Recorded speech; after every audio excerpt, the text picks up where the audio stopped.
Welcome back to another upper body workout. Today we're maxing out on the bench press with doubled mini bands. Should be lots of fun. For most of these months, I've been bench pressing with chains. But for today's session, I wanted something different for the simple reason that you can only rotate through so many variations. There's 30, 60, or 90 pounds of chains in addition to the floor press, Swiss bar, incline, all that, which I'm going to continue doing. But I didn't want to do that today. Instead, I needed a similar variation that kind of matches the strength curve. And that's when the bench press with bands came to mind. Haven't done this exercise in a long time, so it's the perfect opportunity to get a PR in. Wow, the triceps are really coming along. Normally, that would be way harder. As you can see, this is 3 plates. For those who don't know, I have never hit this. This was already PR, but we're gonna go even higher. So I felt strong, but the weight was a little bit uneven. So I think I'm gonna do one more PR and leave it at that. Check this out, then I'll expand more.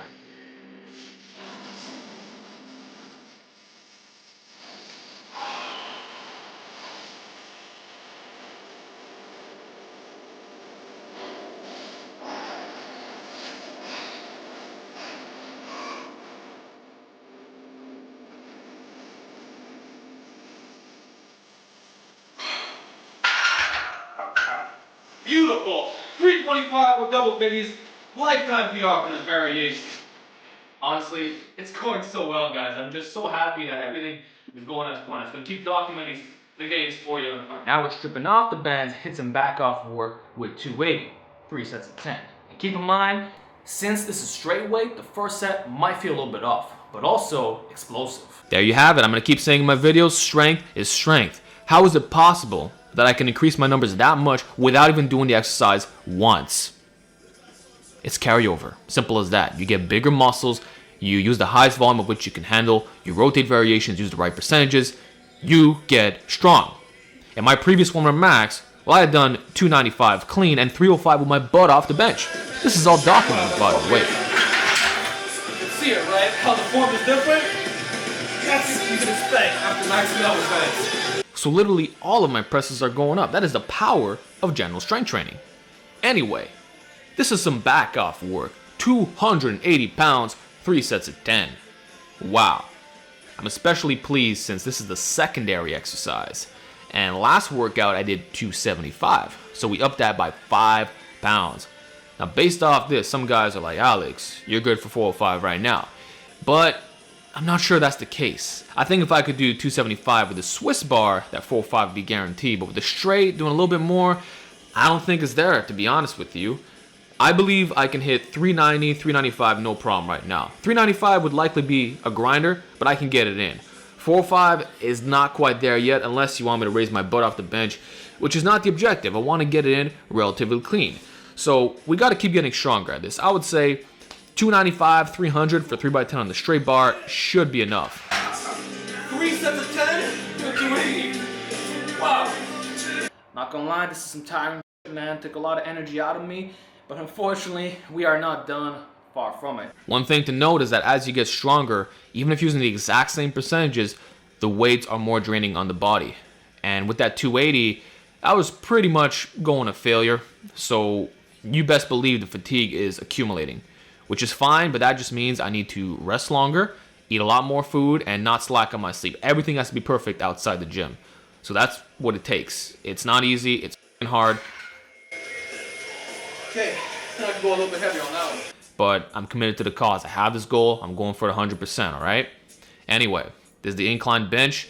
I'm gonna start doing more of these instead of the overhead press because I'm getting closer to hitting my goal. I want my training to be as specific as possible. And even though my shoulders are a weak link in the bench, I feel like the incline still hits them adequately. And with the heavier weight, there is an overloading component, right?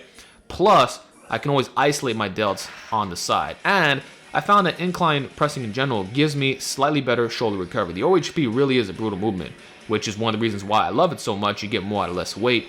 But in this context, I think I'm just going to start doing more inclines, especially since I haven't been milking it. Going to rotate the bars, add some accommodating resistance. I know this will have carryover since I've always been proportionally weaker. And you can see that here very clearly. Close grip incline, 3x10 with 225. You just saw me do 280 on the flat bench, so there is a 50-pound gap between these two movements, which is also great from a stimulus to fatigue standpoint, by the way. So definitely gonna do more of these. Now for the triceps, they're definitely coming along, and I don't feel like they're as much as a weak link as they used to be. So this has been due to the accommodating resistance and all the isolation work that I do. And I'm getting stronger on these push downs, which I'm really pleased with. And as you can see, I'm facing it the other way around, which modifies the strength curve slightly and has me stabilizing less with my lats. So I'm just changing things up. You know, sometimes I'll do this or I'll use the rope. Since I do have hypermobile elbows and can be prone to elbow injuries, I try to rotate the variations to minimize overuse. And hey, if you don't have this problem, I would still recommend the same thing because you are going to get stronger by changing things up and keeps the workouts fresh. So for this final set, I did a little drop set the other way around. You can see that's easier when you do it from this position. And yeah, the pump was amazing. I'm really happy with the way my arm progress is coming along. That's all I did for triceps. Next workout, I'll be including extensions as well. I found that it's better to add them in at the end of the week since I get that extra day of recovery. Anyhow, back training. This part's going to be quick.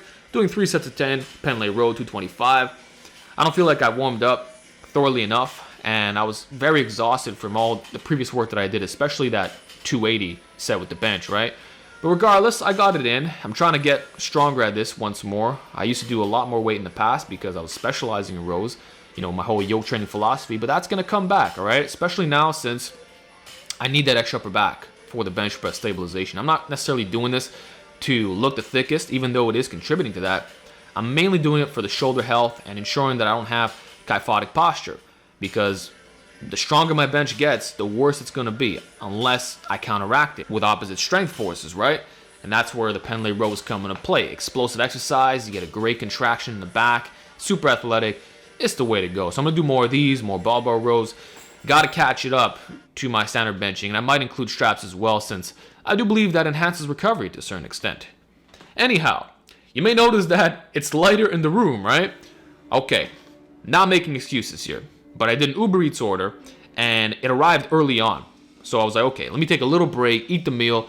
Bro, the moment I did that shit, I had to go pass out. I was so exhausted. I don't know what it did. It was like a food coma. Now I could have mustered up some extra energy and done this, but I felt like it was going to be completely half-assed. So I thought to myself, you know what? I did the Wenning warm-up, so rows were already included.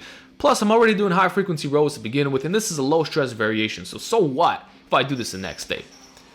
That's what I did. The moment I woke up, nothing in my system, just straight into it, rows and curls. And as you saw right there, I was using average bands, and I had to use a weight belt with chains because the tension is so heavy that it moves the rack. And you see all the bars in the rack, right?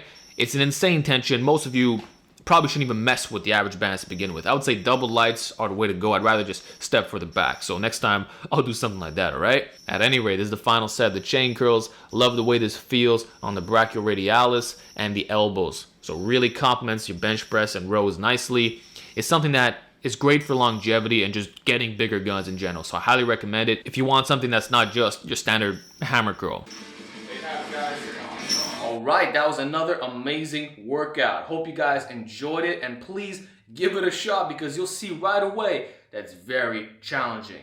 So, I think I'm about 1 to 2 months away from hitting my goal. I would say in May, that's when I'm going to start peaking. But who knows, maybe it'll be sooner or later. At the end of the day, there's no rush. We're committing ourselves to the process and trusting it, because that's all you really can do. So, more training videos on the way. I'll see you in the next one.